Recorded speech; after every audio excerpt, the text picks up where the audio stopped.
ก็ไม่รู้ว่าโดนอะไรนะพอรู้อีกทีก็อยู่ในเรือแล้ว Waktu itu kan yang pegang kapten semua, paspor, PST apa segala macam lah.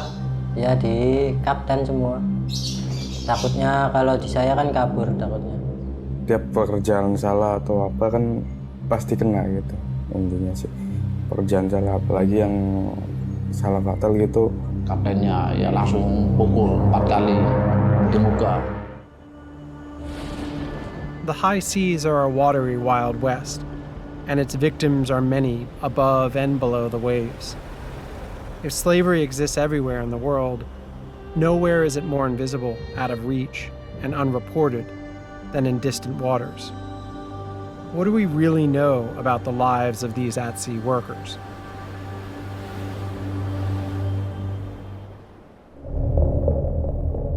Two-thirds of the planet is covered by water. It's our planet's wildest frontier, breathtaking as much as it is vital to all life.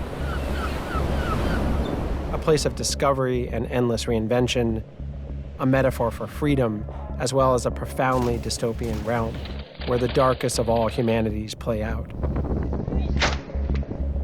Over 50 million people work at sea, and human rights and environmental abuses often occur with impunity. 6 of you. 6 people you are sleeping in there. So hot. I've never ever seen this bad. My name is Ian Urbina. As a journalist, I've spent the past decade reporting from this lawless frontier. I run an investigative journalism organization called the Outlaw Ocean Project that reports about crimes happening in this space.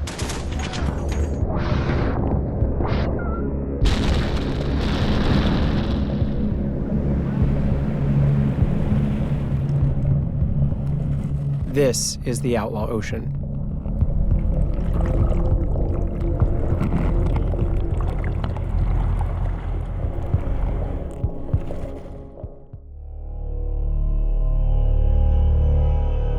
When a man desperate for work finds himself in a factory or on a fishing boat or in a field, working, toiling for little or no pay and beaten if he tries to escape, that is slavery.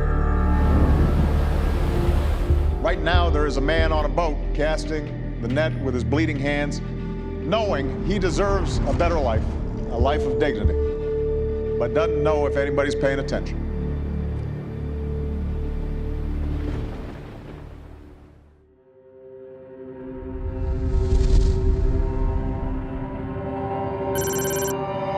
I traveled to the port of Can Tang with filmmaker Fabio Nascimento.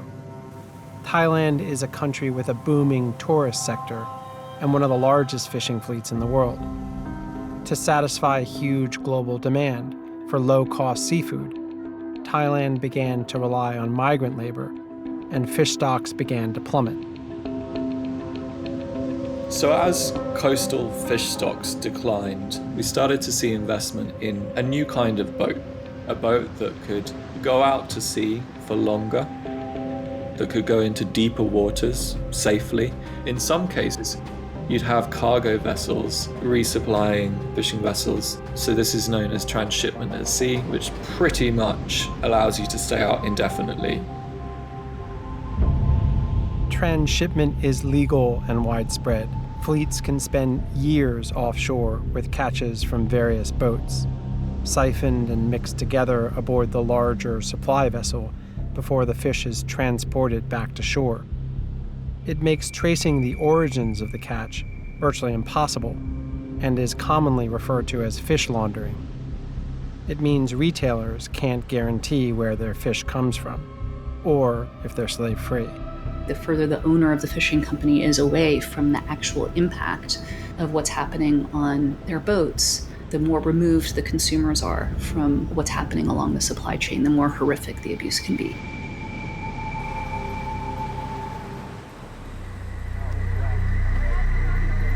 Migrant workers flow into Thailand on the promise of a job.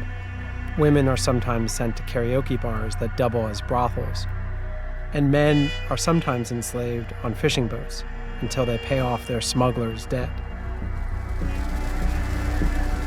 A labor recruiter will say, well, it's cost you this much to come and stay in the capital city. It's going to cost this much for you to be transported illegally across the border. It's going to cost this much to get you from the border to your destination. So by the time you've arrived at your port of employment, you're already in debt to the tune of several months' wages, if not more.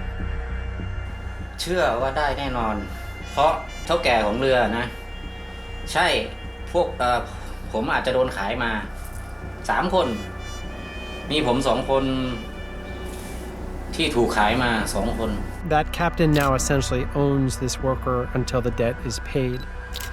The villager will be trapped on the boat until the captain says he's free to go. Conditions on board are often brutal. The captains are God. They can beat and they can kill. มันไม่ใช่กับผมคนเดียวนะ ลูกเรือแทบทุกคนนั่นแหละที่โดนทั้งไต้กงและก็หัวหน้า ประมาณว่าทั้งด่าแล้วก็ตบตีแทบทุกคน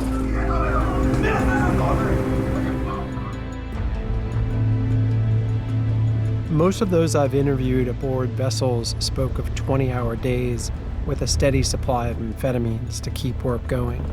อ๋อ นี่ยังไม่นับไต้กงนะ ส่วนที่เหลือเป็นชาวกัมพูชา Food is scarce, infected with vermin,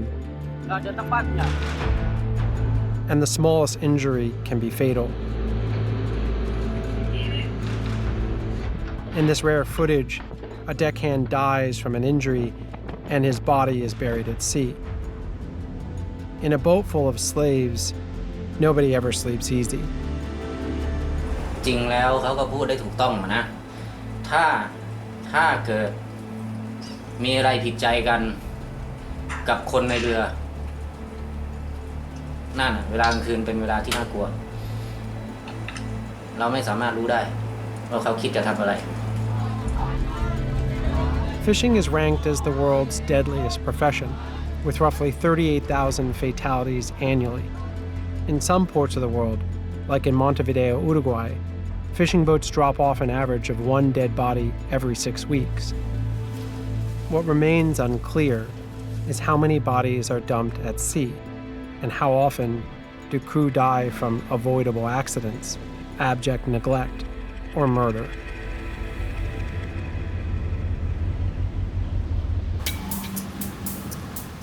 Thailand's government had promised to fix its problem with more robust policing, so I joined a number of their patrols offshore. They hoped to show how they had improved, which indeed they had, but there were still big issues.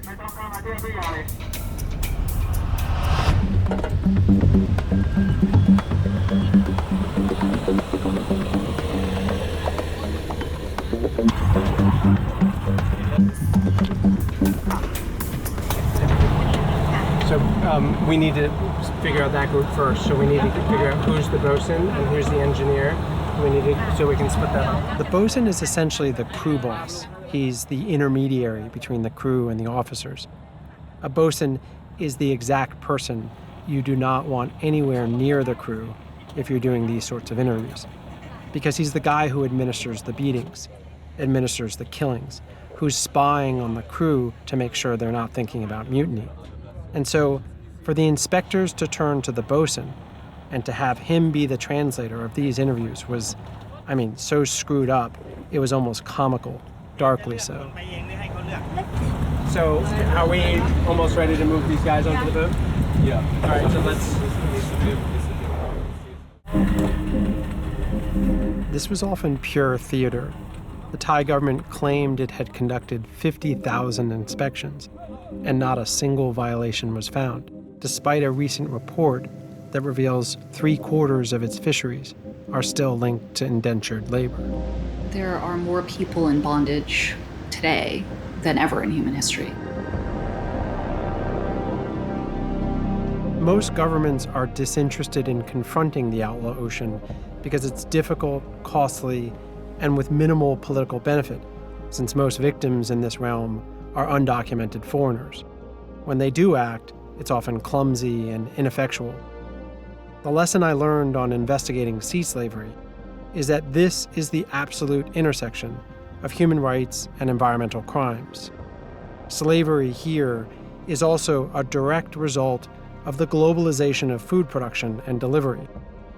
It's based on a system that's decentralized and outsourced, and a business model which has turned crimes occurring in distant waters and down the food supply chain into a convenient, normalized blind spot.